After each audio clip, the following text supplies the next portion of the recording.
स्वागत है एक बार फिर और अब पहली खबर। ठीक है दोस्तों, कमर कस लीजिए।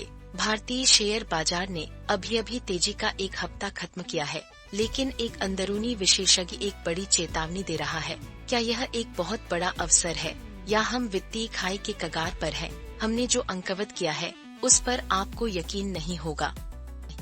तो ये रही मौजूदा तस्वीर। बाजार सकारात्मक बंद हुए, लेकिन चॉइस ब्रोकिंग के सुमीत बागड़िया की नजर एक महत्वपूर्ण रेंज पर है और स्क्रीन पर देखिए, ये सब निफ्टी 50 के बारे में है। हम देख रहे हैं कि निफ्टी 50 24,524 900 क्रिटिकल रेंज जिसकी वह बात कर रहे हैं। लेकिन असली चौंकाने वाला मोड़ तो अब आया है।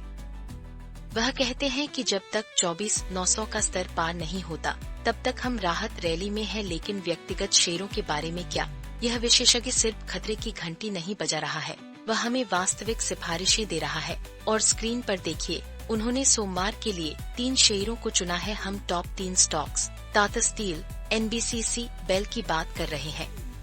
लेकिन सबसे मजेदार बात तो ये है, चलिए टाटा स्टील में गहराई से उतरते हैं। यह स्टॉक कंसोलिडेशन के बाद ताकत दिखा रहा है। आपकी स्क्रीन पर डेटा देखिए। टाटा स्टील खरीदे 173.21 पर, लक्ष्य 186, स्टॉप 167 के लिए। तकनीकी विश्लेषण कीमत में उछाल आया है और यह मुख्य मूविंग एवरेज से ऊपर कारोबार कर रहा है। और सबूत यही आपके सामने है। तो क्या ये चुनाव अगले बड़े विजेता है? टाटा स्टील, NBCC, बेल सभी तकनीकी चार्ट्स द्वारा समर्थित। लेकिन क्या निफ्टी ऊपर जाएगा या हम उस सतर्क रेंज में फंसे रहेंगे? आप इस स्थिति में क्या करते? अपने विचार नीचे कमेंट्स में बताइए। हम तकनीक उद्योग में हो रहे एक बड़े बदलाव पर भी नजर बनाए हुए हैं। अहमदाबाद में जो हुआ है, आपको इस पर यकीन नहीं होगा। भारत ने वेस्टइंडीज को एक ऐतिहासिक टेस्ट मैच में पूरी तरह से धो डाला। लेकिन उन्होंने यह शानदार प्रदर्शन कैसे किया? ठीक है, भारत का तीसरा दिन धमाकेदार रहा। राहुल ने अपने घरेलू शतकों का सूखा खत्म किया, फिर शुभमन गिल ने ठोस 99 रन जोड़े। लेकिन असली खेल तो यह है। असली पटाखे तो ध्रुव जुरेल और रविंद्र जडेजा ने फोड़े। जैसा कि आप देख सकते हैं, राहुल के शतक के बारे में ऑन स्क्रीन टेक्स्ट सब कुछ कह देता है। एक बिल्कुल गेम चेंजर। मिलकर जुरेल और जडेजा ने 5वें विकेट के लिए 206 रनों की एक दिमाग हिला देने वाली साझेदारी की।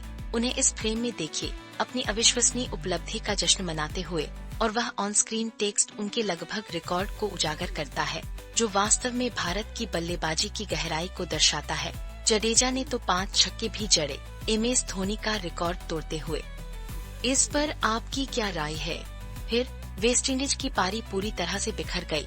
भारत के स्पिनरों ने, खासकर जडेजा और कुलदीप ने, एक ऐसा जाल बुना जिससे वे निकल नहीं पाए। स्पिनर को एक्शन में देखिए और टेक्स्ट ओवरले इसकी पुष्टि करता है। वेस्टइंडीज का पतन, स्पिन का जाल बहुत कस गया। वे शुरुआत से ही संघर्ष कर रहे थे, तेजी से विकेट खो रहे थे और वे महत्वपूर्ण साझेदारियां बस कभी बनी ही नहीं।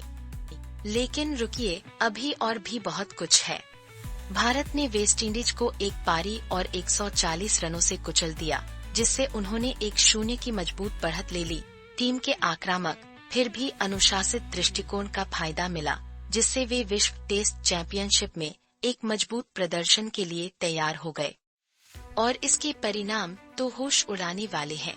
भारत के भविष्य के नेतृत्व के लिए इस प्रभावशाली जीत का क्या मतलब है, खासकर गिल की वनडे कप्तानी के बारे में उड़ रही अफवाहों के साथ? अपने विचार नीचे कमेंट्स में बताइए। अब अपना ध्यान एक ऐसी खबर की ओर ले चलते हैं जिस पर हम कई दिनों से नजर रखे हुए हैं, और इसी के साथ हम आते हैं अपनी अगली सुर्खी पर, जिस पर बहुत से लोग बात कर रहे हैं। ठीक है दोस्तों, कमर कस लीजिए, क्योंकि JNU अभी एक रणभूमि में बदल गया है।